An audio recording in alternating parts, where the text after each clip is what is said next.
Well, there's a lovely roach on the slider. We're fishing a big reservoir today, and something that seems to have fallen out of fashion in the UK is the slider. It seems to be that feeder fishing's taken over from traditional running line methods where people would have fished a slider years ago. Now people fish feeders, but there are still days when the slider will outfish the feeder. And we'll have a look at some of the tips and tactics that make slider fishing such a great method. It's also brilliant if you want a day's pleasure fishing. It's just such a rewarding and enjoyable way of fishing. We've caught some nice skimmers today and some big roach, and it's just such a fantastic way of getting out on the bank, and you get more of a feel for what's actually happening out in the lake on a slider, perhaps more so than you do on a feeder. There's another bite shortly after the rig has settled. There's a lot of pike in here. We've had pike chase virtually every fish that has been hooked. So there's not a great deal of chance for the landing net to come out. Nice skimmer, 6 ounces or so. The mix that we're using today for slider fishing is 1 bag of black lake or super black lake, 1 bag of big roach gross gardons. This is mixed 50-50. The reason for the super black lake is the fact we're fishing a natural venue, the water is quite clear, we want to darken the mix slightly, and the gross gardons is a lovely sticky sweet mix, perfect for natural venues where you're looking to catch a mixture of big roach and skimmers. To that, we're then adding 1 bag of TDR. The TDR is there for 2 reasons. 1, it's weight. When you're firing the bait out with a catapult, it lets you get that extra bit of range. And 2, for the actual breakdown and carrying capacity of the ground bait. The TDR helps the ground bait break down once it's in the water and releases all the particles that you're putting in there to feed those fish out in your peg. It's a great mix when you're looking to fish the slider on natural venues.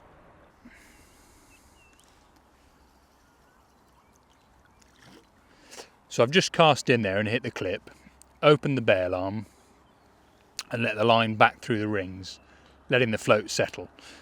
Now, one of the things that people really seem to worry about when they're fishing fixed wagglers and sliders on big venues, particularly big lakes, is knowing that they're actually fishing in the same place all the time. Now, there's 2 ways of really ensuring that you're fishing in the same spot every time, and that is to clip up and count the number of turns coming back on the reel, and also to use a line marker. I use a census line marker, and when I come back, as we are today, 5 turns, I then put a mark on the line, open the bail arm to let the slider set, let the line out, and the peg we're fishing today is about 10 to 12 foot deep, so the line actually never leaves, the line marker never leaves the rings in the rod. So it's actually doing 2 things for me. It's telling me that I've reached the spot to release the float and let the line out, and what it's also doing is telling me that the rig is set properly, because it will reach the same point in the rings on the rod if the float is landed correctly and the rig's fishing. If the bait was suspended, if there was a problem with the main bulk of the slider, the line marker would be in a different place on the rod and you'd be able to reel in without wasting any time with the rig in the water, not fishing as it should be. It's a really important thing in your fishing is to make sure that you have the confidence that when your rig is in there, particularly when you're fishing a slider and you're perhaps laying quite a bit of line on the deck fishing for good fish, is having the confidence to leave the rig in there sometimes for 10 to 15 minutes, knowing that it's fishing correctly for you. And by clipping up and having that line marker, it just helps, in my mind, knowing that the rig is doing everything that it should be in order to get me a bite. There's lots of indications out there now, but with the slider there's no point striking at little tiny indications when you've got plenty of line on the deck. You want to wait for either a good positive pop-up or a really nice slow go under. Today we're fishing ideally for skimmers, but there are some roach out there and the bites tend to be really slowly going under, and you almost know every time that there's going to be a fish on the other end.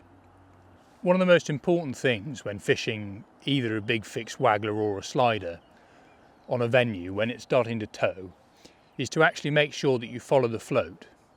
Well, what I mean by that is when you cast out, if the lake is towing to your left and the float starts to move, if you hold your rod in a permanent fixed position, say to your right, and the float continues to move to your left, in effect what it will actually start to do is to drift in off your bait.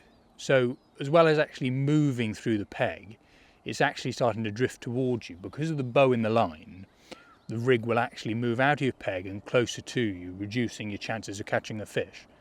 Now, there's two ways of trying to keep the rig on a straight line and actually in your peg for as long as possible. The most important is to actually make sure you follow the float with your rod. So if it's moving nice and slowly, you just very gradually move the rod round and follow the float. Don't hold it in a fixed position. Now, on days where the lake's towing particularly hard, it's something that actually you see feeder anglers do quite often when they get a lot of tension in the tip. You can actually open your bail arm and pay out a little bit of line, and what that will do is just keep that float in check and hopefully on the same line as your bait and in the same position for a little bit longer, hopefully long enough to just get you the bite. If the rig's drifting towards you and downstream and with the tow, you've just got far less chance of catching a fish. It's really important to make sure you maximise your chance of getting a bite when the rig's in the peg. That's one way of making sure that it's fishing for you all the time. There's another fish. Doesn't feel like a particularly big fish. The little perch.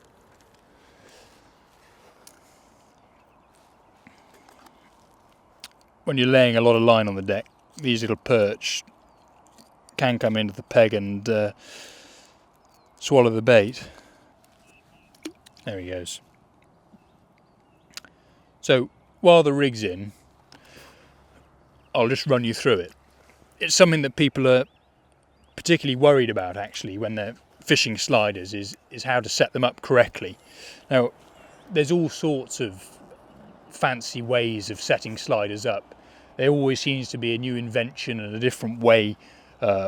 People claim that they're all tangle proof, but I find there's one simple way of setting them up and it works for me. So we'll start with the hook length. Today it's not a particularly long hook length for slider fishing. That's 30 centimetres today. We're not laying a great deal of line on the deck out there. Now, moving up from the hook length is a swivel. It's essential when you're fishing a running line to have a swivel. It just stops any spin-ups in the rig, particularly when you're fishing things like worm or double maggot or corn as we are today.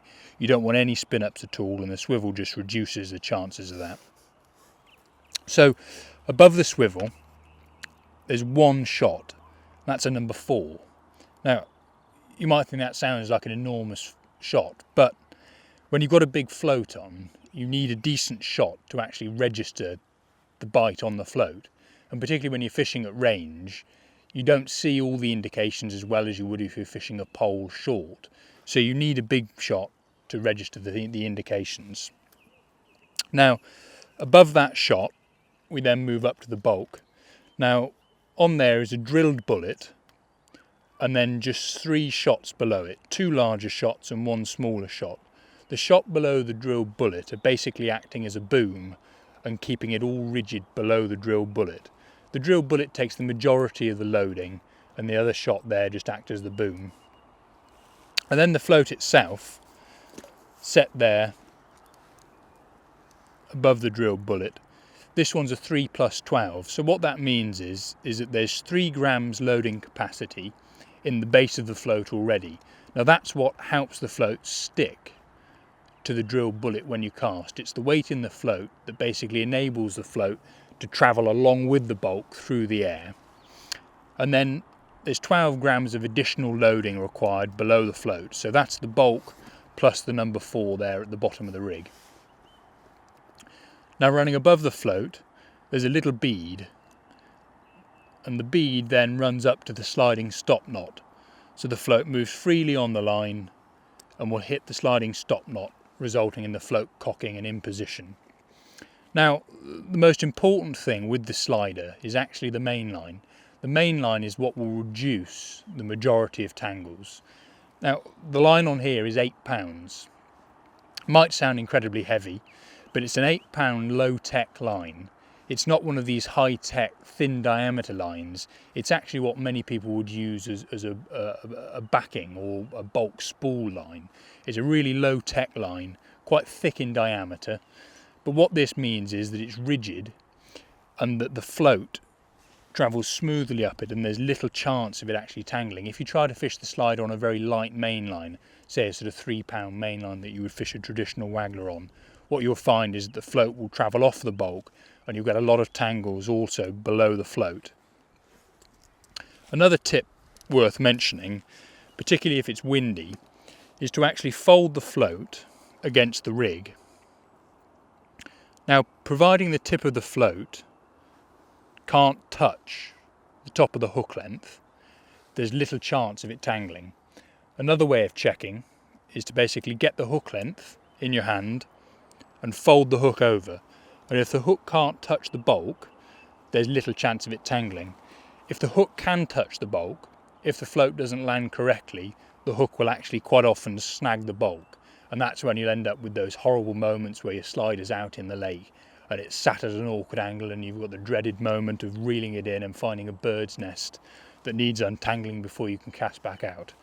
So those are the few tips there that I think make a big difference to setting up a slider, and I'm sure they'll put more fish in your net next time you give the method a try.